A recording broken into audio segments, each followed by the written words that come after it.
A gente conversa com o comentarista da CNN de Economia, Alexandre Schwartzman. Alexandre, boa noite. Que bom que está com a gente aqui no nosso CNN Prime Time. Muito obrigado mesmo. Quer dizer, a média do mercado era 0,7. Todo mundo esperava 0,7. Foi 0,4. Mas ainda temos um número positivo. Claro que eu quero saber a sua avaliação sobre esse resultado do PIB no terceiro trimestre. Não, em primeiro lugar, sim, vai ser difícil melhorar aquilo que o Fernando Nakagawa falou ali. Tem, de fato, uma explicação claríssima. Mas só um ponto, não era todo mundo do mercado que estava esperando isso, 0,7 ou 0,6. Eu estava com o número mais perto de 0,6. Mas, assim, tinha uma distribuição, então tinha muita gente.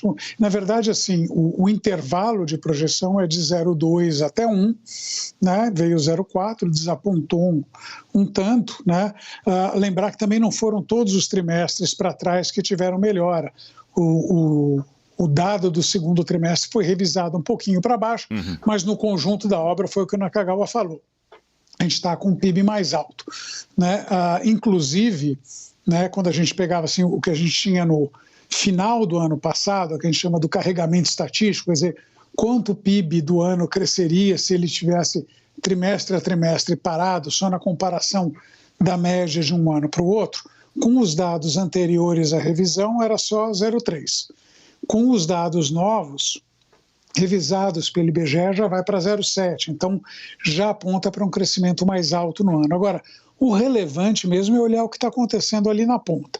E na ponta tem essa desaceleração. O que me chamou a atenção foi o seguinte: se a gente for olhar para a demanda interna, que era o que o Nakagawa estava falando, consumo do governo, investimento, ele veio bem, cresceu ali no conjunto aí desses três perto de 1,5.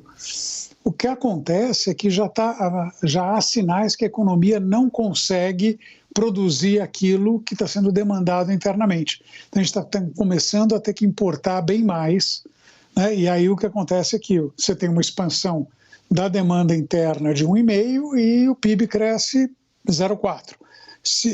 Provavelmente a demanda interna vai crescer mais devagar, mas o PIB vai crescer mais devagar ainda, porque ele já está batendo nos limites de utilização de capacidade na indústria e de desemprego no mercado de trabalho. Exatamente sobre desemprego, o Naka vai fazer uma pergunta, mas exatamente esse gancho é perfeito, porque essa semana a gente teve números positivos no emprego, tanto no CAGED quanto na PNAD. Essa redução coloca em xeque essa possibilidade de mais abertura de vagas de trabalho daqui para frente? É um pouco diferente. O CAGED, na verdade, não foi nem tão bom, né? O CAGED veio ali perto de 160 mil postos de trabalho criados em outubro, parece um número ótimo, mas você tem que dar o desconto de que outubro normalmente é um mês positivo. Uma vez que você corrige isso, a gente tem um crescimento bem mais modesto, que a gente chama em economia de fazer o ajuste sazonal, que a gente tira o efeito que é característico de cada mês. O CAGED não veio também. A PNAD, que é um dado mais amplo, porque pega trabalho formal e informal, de fato continua mostrando um aumento do emprego, uma queda do desemprego. O desemprego ali caiu também, fazendo o ajuste para o fato de que a gente está falando de outubro, não, que é um mês de novo muito positivo, ele corresponde a alguma coisa como 8,5 de desemprego, que parece alto, mas para o histórico brasileiro é baixo.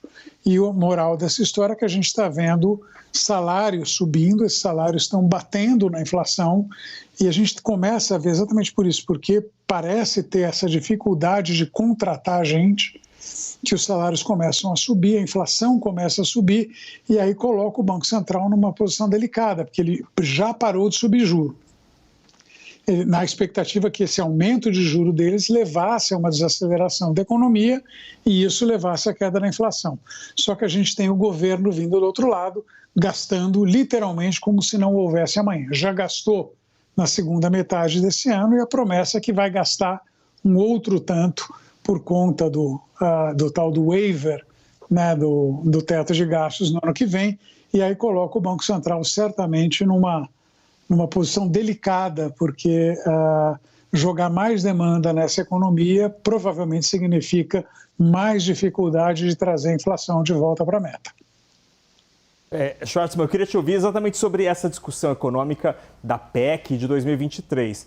Se o governo gastar mais, em tese você coloca mais dinheiro na economia, seria bom para a atividade. Mas se a gente está chegando num limite do uso da capacidade da economia, isso quer dizer que toda essa discussão vai acabar gerando inflação e vai demorar mais tempo para o Brasil ter queda de juros lá na frente? Parte disso vira inflação, parte disso vira aumento de importações, né? Em particular, se a gente for olhar ali na parte de manufaturas, o que está acontecendo, né? Que basicamente o emprego está crescendo nos serviços, mas não na manufatura, o déficit de manufaturados praticamente dobrou nos últimos 8, 12 meses, mais ou menos isso. Então, um pedaço desse aumento de demanda está indo para fora, virando importação mais alta. O outro lado, aquilo que você não consegue importar, notadamente serviço, está virando inflação. Então, a gente está vendo a inflação de serviços, embora a inflação como um todo tenha caído, a inflação de serviços permanece ali na casa de 9% e talvez acelere. E aí o mercado já basicamente tirou dos preços a possibilidade de ter uma queda de Selic no ano que vem. Então, até mais ou menos o começo primeira semana de novembro, a gente olhava ali para os preços de mercado, o que eles tinham era estabilidade da Selic até meados do ano, e a partir de meados de 2023 começava a caía para 11, 11,5, alguma coisa assim.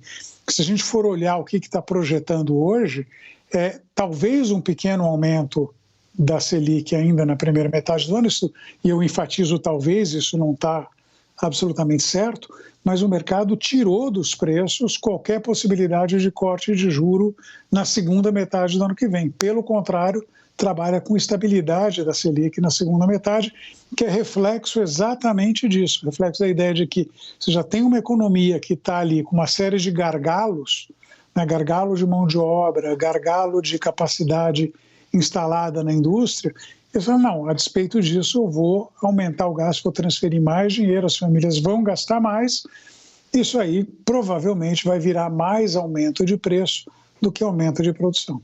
Muito bem. Marcos, posso mais uma aqui? Claro, deve. Muito bem. Alexandre, uma das discussões que a gente ouviu no grupo de trabalho lá da transição era atrelar os gastos ou calcular o quanto o novo governo poderia gastar em 2023 fora do teto em relação ao PIB. Aí fizeram uma conta ali, disseram que 136 bilhões ou 138 bilhões de reais não aumentaria em termos proporcionais o gasto em 2023 na comparação com 2022. Quando a gente tem uma revisão dos números do PIB passado para cima, isso quer dizer que o novo governo, se usar esse critério, vai poder gastar mais sem aumentar o gasto? Não, gastar mais sem aumentar o gasto é uma coisa que só poderia vir da cabeça do Nelson Barbosa, né? Porque claro, você tem uma projeção superestimada do crescimento do PIB para o ano que vem. Quer dizer, você vai olhar ali no orçamento, o orçamento de 2023 parte do pressuposto que o PIB vai crescer 2,5%. Ele não está com a menor cara de que ele vai crescer 2,5%, está com uma cara que ele vai crescer muito menos do que isso. Portanto, esse aumento de gasto, na verdade, é inclusive aumento de gasto com relação ao PIB. Uhum. Então, tem que olhar para isso. Mas como tem uma tara, não tem outra palavra, é uma tara por essa ideia de que gasto é vida. Eu estava presente na reunião que a ex-presidente Dilma, então ministra da Casa Civil, falou que gasto era vida. Se tem alguma justiça cósmica no mundo, o gasto é vida levou a maior recessão que a gente teve na história do país, 2014 e 2016. E a gente está querendo seguir exatamente pelo mesmo caminho, a ideia de que, não, eu vou gastar mais, mas não vai ter nenhum efeito. Vai ter um efeito, esse efeito vai se dar não necessariamente um aumento da inflação. A inflação está alta esse ano, só que ela vai cair muito menos em 2023 do que seria possível na ausência desses gastos. Isso significa que o Banco Central vai ter menos espaço para cortar juro e a gente vai ter que conviver com uma taxa de juros mais alta ao longo de mais tempo e isso acaba reduzindo o investimento e a nossa capacidade de crescer ao longo do tempo. Só para chamar a atenção, o investimento, com toda a melhora que a gente teve, o nível de investimento no Brasil hoje é alguma coisa como 25% inferior àquele que a gente observava em meados de 2013. Então, passados quase 10 anos, a gente investe menos hoje do que nós investimos em 2013. O resultado dessa história toda é que o país tem menos capacidade de crescer hoje do que ele conseguia em 2013. E, aparentemente, como sempre, imunes a qualquer possibilidade de aprendizado, a gente vai repetir os erros para ver se dessa vez os erros viram acertos. Agora, só mais uma última pergunta, Alexandre. Nosso tempo está quase acabando já. Olhando para o exterior, a gente sabe que o mundo também está crescendo menos. Existe risco de recessão em alguns países. O que a gente joga de perspectiva em relação lá fora nos impactando aqui? Parte do bom desempenho da economia brasileira ao longo desse ano está ligado muito à questão das commodities. Nós somos exportadores de commodities, então isso aí acaba nos beneficiando. Agora, num cenário de desaceleração econômica global, eu acho que Europa com uma altíssima chance de entrar em recessão, Estados Unidos não necessariamente recessão, mas uma desaceleração, China ainda lutando com Covid, etc., as indicações são de que dificilmente a gente vai ter o mesmo impulso positivo vindo do lado das commodities. Então, o mundo também é um mundo mais hostil para o nosso crescimento. Parte do que a gente imagina, por que o Brasil não vai crescer 2,5% ou 2%, como está previsto no orçamento do ano que vem, mas vai crescer ali entre 0,5% e 1%, né, está ligado não só ao fato de a gente ter uma taxa de juros alta no Brasil hoje e que vai continuar alta, mas também a ideia de que o resto do mundo não vai estar dando o mesmo impulso para o crescimento que a gente observou, vamos dizer, de meados de 2021 até agora em 2022. Alexandre Schwartzman, comentarista de economia da CNN Brasil. Muito obrigado pela sua presença aqui no nosso CNN Prime Time. Boa noite. Boa noite, um grande abraço.